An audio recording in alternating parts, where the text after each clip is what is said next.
should give me like a pre-warning about these kind of things. Oh my god, I guess I'm just gonna have to like smell today. I just came back from the gym. Well, I'm glad you guys can smell through the screen because this would be a smelly video. Hey, good morning. I hope you guys are well. Today we're gonna spend a day together in Paris. I don't have water. So instead of coffee, I think I can make a matcha using just milk. And then I'll also make my juice. Oh, I have bottled water. I'm kind of in for matcha. I'm gonna try this one from Cafe Nuance.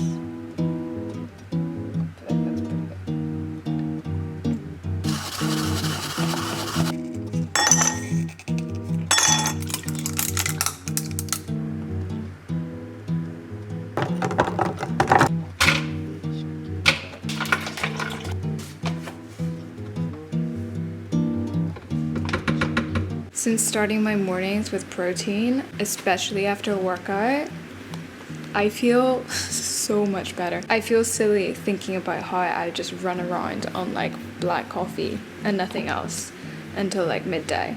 So, morning. I like to make a little to-do list. I'm someone who needs to have like that dopamine hit of ticking something off or rewarding herself after doing something. So this is a great way to really hold myself accountable and also just like organize what I need to get done for the day. I've been selling a bunch of things on Vinted, like really clearing out my wardrobe. Still have a bunch of parcels to wrap and send. And then after that, I'm gonna head to the studio. I've been renting like a little art studio for a couple of days of August.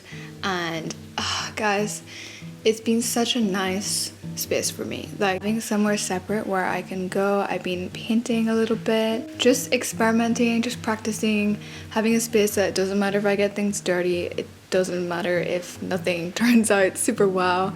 I haven't really been like sharing the process of anything, but it's been very freeing and it's made me very happy, and I know like that'll really like lift my spirits today. But yeah, I only have it for August, so I'm gonna have to look again in September. But it really made me want to invest in myself and like find another space that, you know, I can do this stuff in, because it's not gonna get done in a studio apartment. Les parents de Réa, non. Les grands-parents de Réa sont nés en... Ouf. 1950. Okay, take two. We're fresh. We're short. We're having a day reset. Before I start, I just wrapped up my French class this morning, and I have to say it's been really encouraging seeing some steady progress in the language. Like when I moved to Paris last year, it was such a big step, and it really came with all its ups and downs. You guys were here for a lot of it, but getting to grips with the language and becoming more comfortable with it has definitely been one of the biggest challenges. There's a lot I picked up naturally through French friends and like meeting people and just daily interactions, but knowing that I'm putting my roots down in this city and I'll probably be here for a while, it's really important that I now become like a lot more intentional about language learning. And Lingoda has been my go-to for the past year, helping me fill in the gaps with grammar and really understanding all the nuances. With Lingoda's small group classes, I get immediate feedback from native level teachers who really guide me through all the difficult concepts. It's not just about memorizing rules, it's really about understanding how to use different phrases and words in real life conversations, and having that practice, being able to speak out loud in an environment that feels like really safe and comfortable has been so important for me. And one of the main things I love about using Lingoda is that it's super flexible. You can really take the classes to fit around whatever schedule you have. I'm currently on the Flex program, which really suits my needs, but they have lots of other options to choose from, including a language learning sprint if you're looking for something way more intensive. So if you're serious about language learning and really want a partner to support you along the way, I cannot recommend Lingoda enough. I've been using them for over a year, and all the teachers that I've had have been really encouraging and just genuinely want you to succeed. And if you sign up at the moment for a Flex course, you can get up to 20 free private classes, which is such an insane offer. So you can click my link in the description to also get 20 euros off whenever you sign up.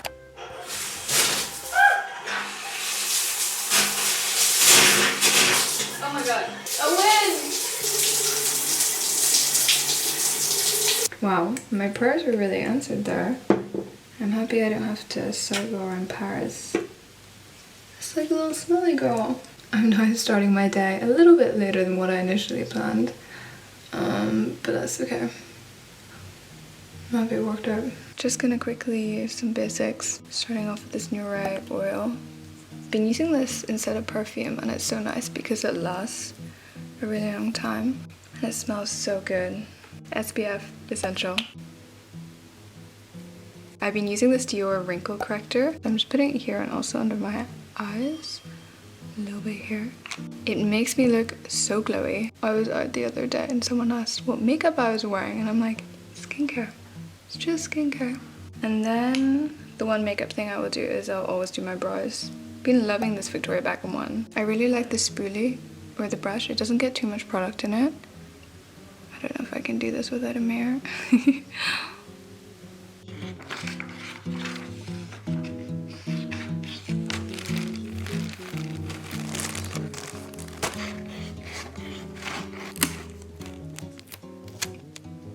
We're in full vintage mode. I really cleared out my wardrobe. I'm actually quite proud of it. Wait, I'll show you. I've been organizing. I still need to get like a couple of storage containers from IKEA, but look how nice. Oh my god, you can see it. Okay, I have mess that I'm hiding. That's all like the vintage stuff I need to sell and donate.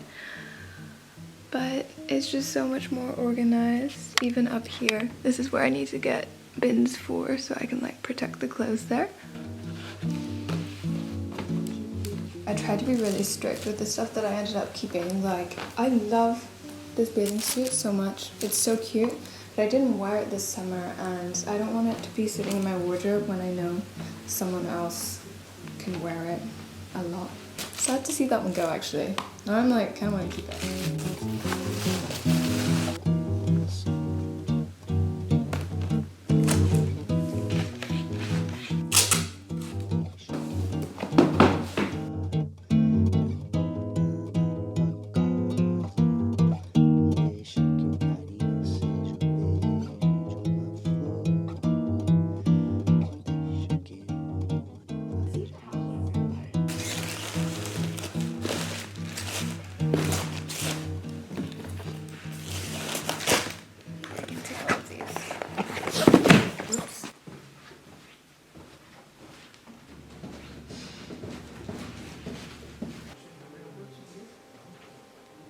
Il y a 4 Je pense 10.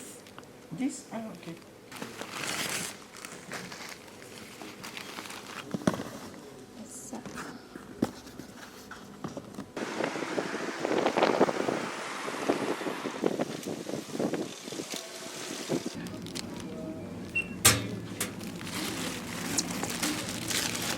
I just dropped off the last of my vintage parcels for today.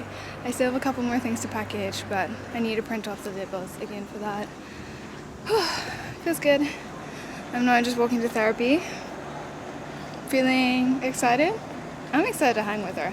I cycled here. I have been cycling so much in Paris. It's been something that I really wanted to improve just because I'm not like a confident cyclist, especially in a city, especially like with cars. So previously I would only like cycle if Arthur or like my boyfriend was cycling, but now because it's August I thought it was like the perfect time to get like a Lime Pass. You can get one for the month and I've just been using it every day and it's so fun and I feel like way more confident. Still careful, still being careful, but it feels good. Like I feel like I've accomplished something, which is so like silly.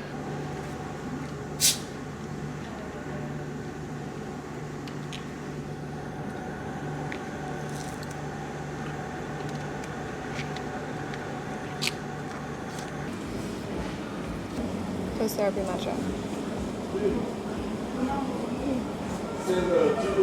Very good.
Okay, it's gone to that point of the evening where all the existential thoughts are coming out, and I've kind of spent the whole day on my own. We've been ruminating. Comfort zones. Stepping out of your comfort zone, groundbreaking, is uncomfortable. Bear with me on this. What did Taylor say in her honestly underrated and almost title track of her 2024 Grammy Award-winning album Midnight Rain? He wanted it comfortable, I wanted that pain. He wanted it comfortable, but I wanted that pain. I'm sure there's a bunch of theories about what this song is about, who it's about. For me, one of the main things that I've taken away from it is feeling comfortable and growth are mutually exclusive.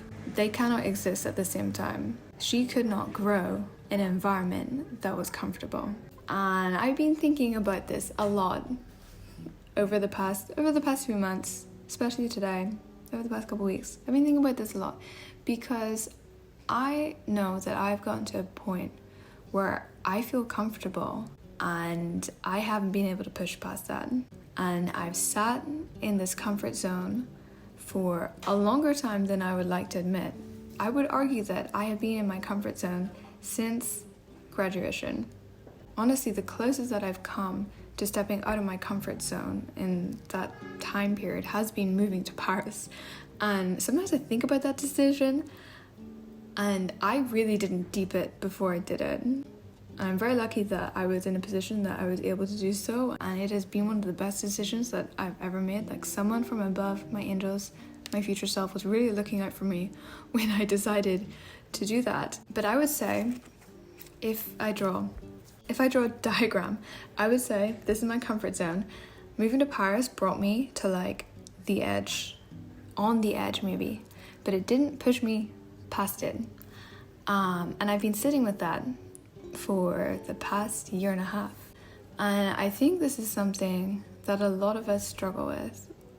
A lot of people I know stay in jobs that don't make them happy, that don't serve them, but feel comfortable, or in relationships that feel comfortable, but maybe isn't quite right. There are so many situations where we just cling to what we know, what feels familiar, what feels comfortable, even whenever we know that in the long term, or sometimes even in the short term, it is not leaving a good impact on us. Like, all of this has kind of come up with regards to, getting back into painting, into trying to find what really sparks my joy aside from what I do already. And basically, I hate not being good at something right away. I've always been like this. I would say a certified overachiever the whole way through school, but stubborn, only overachieving in the things that I wanted to overachieve in. I remember the year that we started with Spanish, and I knew from the first lesson I was not good at it. I think the teacher knew that I wasn't good at it. Within the first couple lessons, like, my grades weren't as good as what they were in other subjects, so it just really pissed me off. And instead of seeing this as a challenge, seeing this as something that I could, put extra work in to then become good, to like practice. So I then decided to put my flute lessons over every single Spanish period so I didn't have to do Spanish. And I just avoided the fact that I wasn't good at this subject by masking it with doing something that I was good at. And did I grow as a person from that experience? Probably not. Whenever you start something new, inherently you're not gonna be good at it. And I've gotten to a point where I am comfortable in my job, in making YouTube videos. I love making videos. This is why I started it in the first place, out of like pure joy of being able to find these small moments and make it something a little bit more special, a little bit more elevated. But I know that there is something in the back of my head which is reminding me that this is not something that I see myself doing for the rest of my life, that there is another path, there is another form of creative expression that I should get on, which will be more fulfilling at the end of the day. Because even though I am happy, I'm comfortable, and I know that we don't grow in feelings of comfort. But feeling uncomfortable is so not nice. I don't know if this is translating how I would like it to translate, but this is just what I have been feeling. This is raw journaling. Raw journaling. And I'm trying to let go of this idea that I have to be good at things, because if it makes me happy, do I have to be good at it? No. And what is good, especially in something creative? What is good art? That's like a whole other thing. And so I don't know why I get bogged down with this notion of everything has to be good. The thing I need to focus on is just not staying in my comfort zone. And with that, guys, I'm gonna go get some dinner.